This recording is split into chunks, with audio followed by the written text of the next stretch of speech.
It is fortunate that we have come to the book of Romans so early in our journey through the Bible.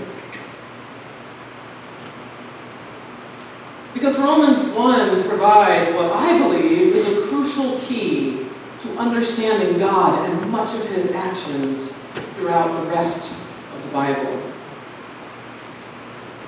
And that key is the understanding of God's wrath. Paul is correct here. We're going to want to keep in mind what he says about wrath as we journey through the other 65 books. What is God's wrath? We just got done reading from Revelation 14, which pictures God's wrath as a cup. A cup that all the wicked and unrepentant will drink from in the end. So I thought we'd start there this morning. For the Bible uses the image of this cup belonging to the Lord many times. Here are just a few of those other references. Job 21:20. Let their own eyes see their destruction. Let them drink the cup of the wrath of the Almighty. Isaiah 51:17. Rise up, Jerusalem, you who have drunk from the hand of the Lord the cup of his wrath. You who have drained to its dregs the goblet that makes people stagger. Lamentations 4:21. Are you rejoicing in the land of Uz, O people of Edom? But you too must drink from the cup of the Lord's anger. You too will be stripped naked in your drunkenness. And finally, a bit further on in Revelation, we read, the great city split into 3 parts, and the cities of the nations collapsed. God remembered Babylon the Great and gave her the cup filled with the wine of the fury of his wrath. Now obviously you can see right away that this isn't a literal cup. And there's no actual drinking going on. You can't literally hand a cup of liquid to a city or a nation and make it drink. So what is this referring to? Well, as I considered this image, it brought to mind another dramatic scene from the Bible where a cup from God was discussed. A scene we're all very familiar with. Mark chapter 14. They went to a place called Gethsemane. Jesus told his disciples, my soul is crushed with grief to the point of death. Stay here and keep watch with me.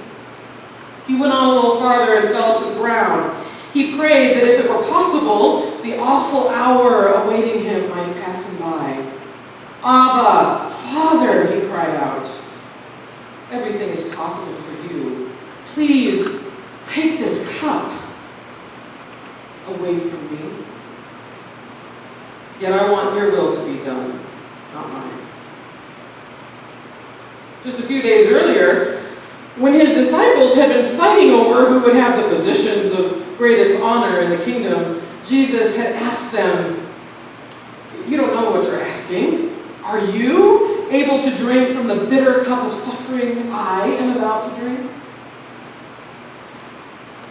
What other cup could Jesus have been referring to but the cup of God's wrath, which will be poured out on sinners who have chosen to fully separate themselves from God? I mean, isn't that why Jesus went to the cross? To deal with the sin of the world. Indeed, in his second letter to the Corinthians, Paul confirmed that at the cross, Jesus had been treated as a sinner by God the Father. 2 Corinthians 5:21. God made him who had no sin to be sin for us, so that in him we might become the righteousness of God. In other words, Jesus was treated as if he had become a sinner, so that through him, we, who are sinners, could become righteous. And in Romans 8, Paul writes, the law had been made weak by the power of sin, so God did what the law could not do. He sent his Son in a human body to be an offering for sin. Thus, Jesus suffered God's judgment against our sin. So even though Jesus was not an unrepentant sinner, he drank this cup of wrath. This cup which is reserved in the final judgment for unrepentant sinners. So if we want to find out what that means, if we want to find out how God treats unrepentant sinners, where should we look? At the cross. At the cross. What happened to Jesus when he drank the cup of wrath? When he suffered God's judgment against our sin? More specifically, what did God the Father actually do when he was pouring out all his righteous and holy wrath against sin onto Jesus? Nothing. He did nothing. Matthew chapter 27:46.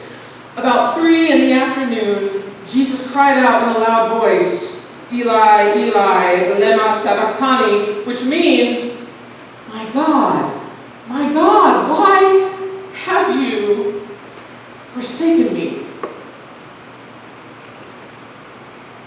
Why have you given me up? Why have you let me go? Why have you handed me over? This is what God does to unrepentant sinners. This is what God does to those who ultimately decide they want nothing to do with them. He doesn't let them have it. He lets them go. It's the very same language that was in our reading from Romans 1 this morning. Verse 18, for the wrath of God is being revealed from heaven against all the godlessness and wickedness of people who suppress the truth by their wickedness. So Paul is painting this picture of the utter depravity and evil God sees in this world, even though there's no longer any excuse for it. Even though the truth about God may be clearly seen. Even though people know better, they prefer lies to the truth. They prefer evil to good. And it makes God angry. Angry enough that we're going to see just what he does with these people bent on rebellion. Verses 24, 26, and 28. God handed them over. God gave them over. God gave them up. Do you hear the cry of Jesus in there? My God, why have you given me up? Why have you let me go? At the end of the age, when God's wrath comes down out of heaven on sinners, it does exactly to them what it did to Jesus. It leaves them abandoned and forsaken to the consequences of sin. God doesn't treat his rebellious sons any differently than he treated his one and only Son. That's the whole point of Jesus drinking from the same cup of wrath the wicked will drink from in the end.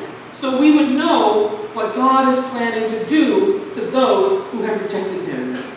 And the answer is nothing.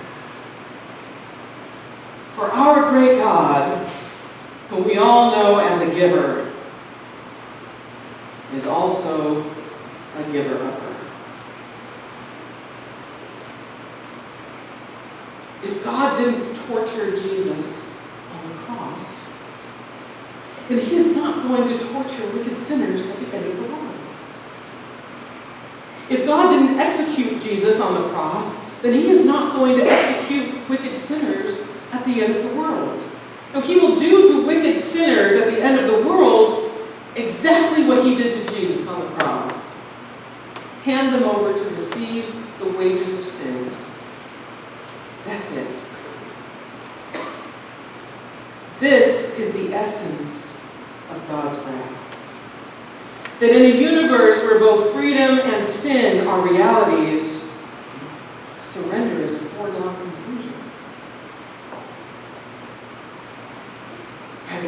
surrender to God and allow Him to heal us from sin, or He will eventually surrender us to sin and the death it causes. I should say that again. In a universe where both freedom and sin are realities, surrender is a foregone conclusion. Either we surrender to God and allow Him to heal us from our sin,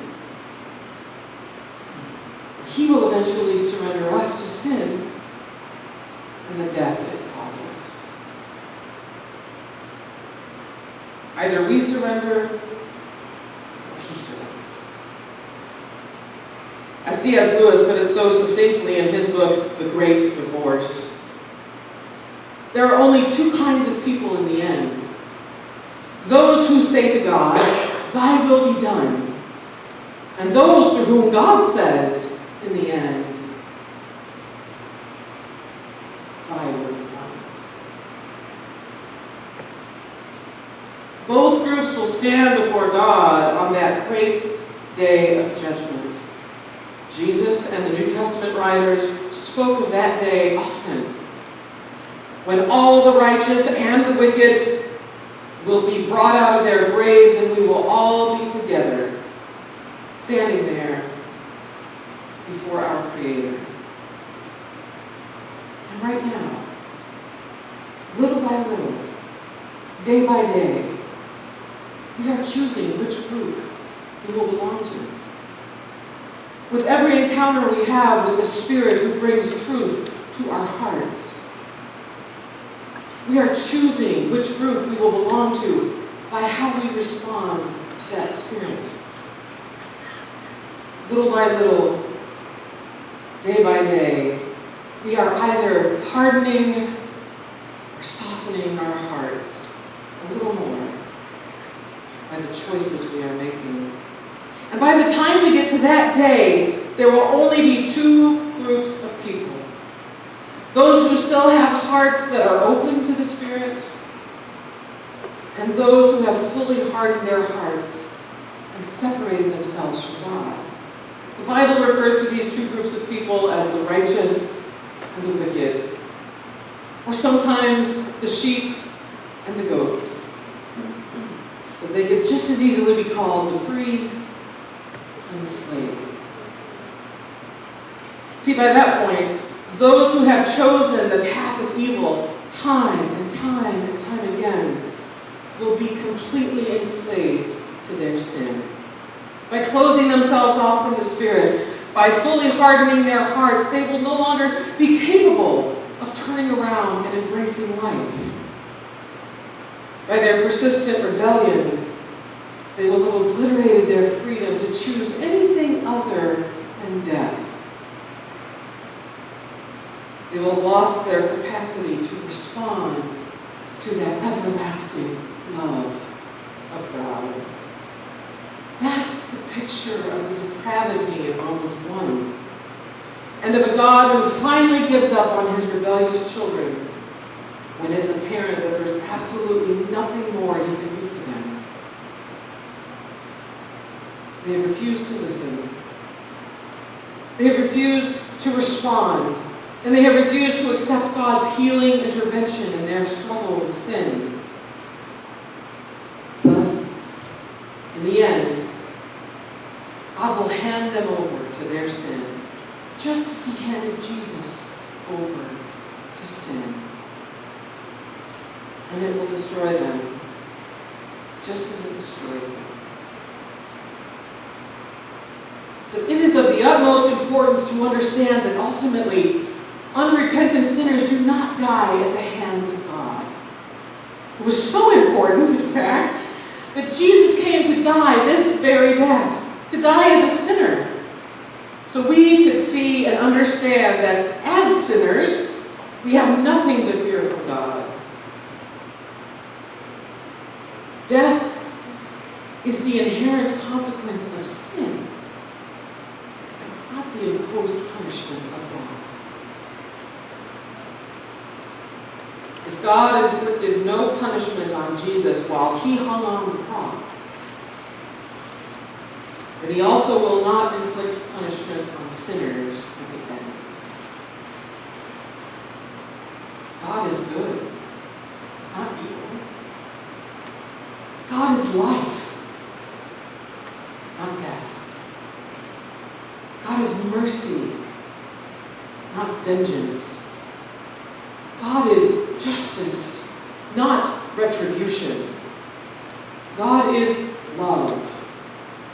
And when true love has been spurned, it doesn't turn around and destroy the object of its affection. Rather, it works hard to win back what it has lost. But if it cannot, if true love is ultimately rejected, it gives up. It lets go. This is God's wrath as described by Paul in Romans 1. That in the end, God runs out of patience, not patience. I hope you could hear how I was spelling that. Maybe a visual will help. God runs out of patience, not patience. Sometimes we mistakenly assume that God's just going to reach a point in history when he's had it with the rebellion, when he's fed up to the teeth with the wickedness, and he's going to arbitrarily say, that's it, I'm done. If you don't choose me, I'll destroy you. That is not true. As we talked about a few weeks ago, our God is the great physician. He's a brilliant heart surgeon, desperate to repair the sin-damaged hearts of all his children, of all his patients. But he won't force us to submit. He won't demand that we be healed. He won't make us love him against our will or compel us to repent. But neither will he give up on us as long as there is the smallest hope that we could still hear his voice and turn around. As long as he still has a chance to get through to us, he will never let us go. I want to be clear about that this morning because part of our problem is we think we're capable of looking around and judging who has a heart open to God and who doesn't. And I'm here to tell you, we have no ability to understand what's going on in another person's heart. And maybe not even in our own heart, but certainly not in somebody else's heart. Look at the thief on the cross. He was guilty of whatever he had done to be hanging on that cross next to Jesus. Would you have looked at him running around committing his crimes, stealing, cheating, lying, and thought his heart was still open to God? Would you have thought that he could surrender to the Spirit? Well, he did. And God welcomed him with open arms. No questions asked. And what about Saul? Talked about him last month in the book of Acts. Saul running around killing the first Christians. Would you have looked at him plotting his next murder and thought his heart was still open to God? Would you have thought that he could be converted? Well, he was. And God welcomed him with open arms. No questions asked. And what about Caiaphas, the high priest of Israel, the most holy man in the nation? Would you have looked at him with his holy behavior and impressive knowledge of the scriptures and thought that he was spiritually dead? Would you have thought that the most pious person in Israel could have a heart that was completely closed off to the Spirit?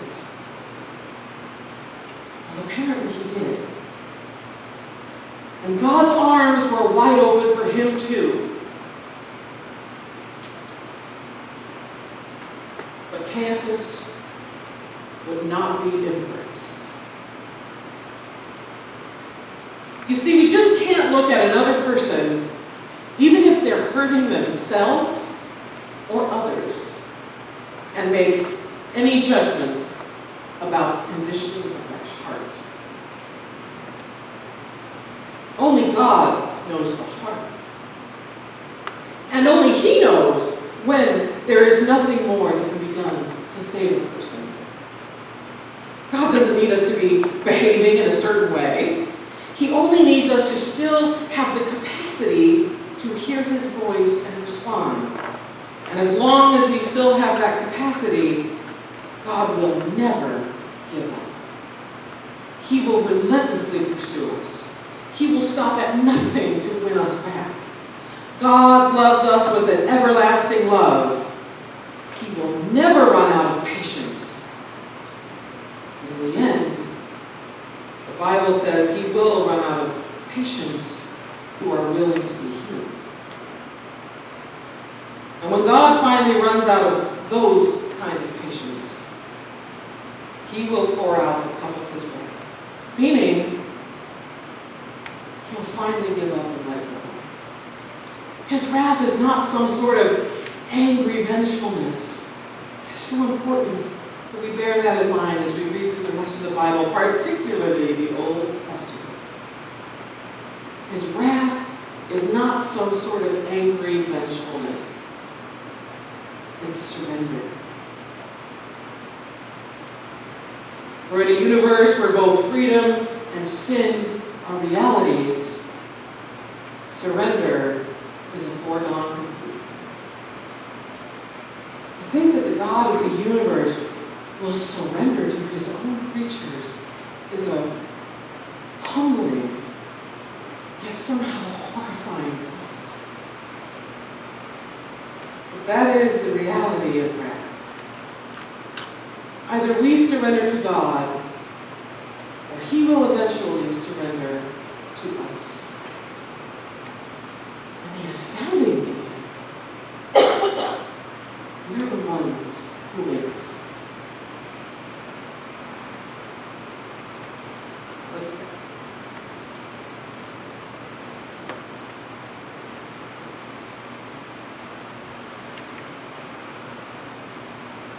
God, what a heavy and humbling topic to consider. We know You are all powerful, but we also see how You have limited Your own power in Your relationship with us, so that we have the freedom to choose something other than what You want. Thank You for not retaliating against those who reject Your offer of love and friendship. May we not be in that group, but may each of us choose to yield, to surrender, and to serve You forever. For You are worthy, and so worthy to be praised.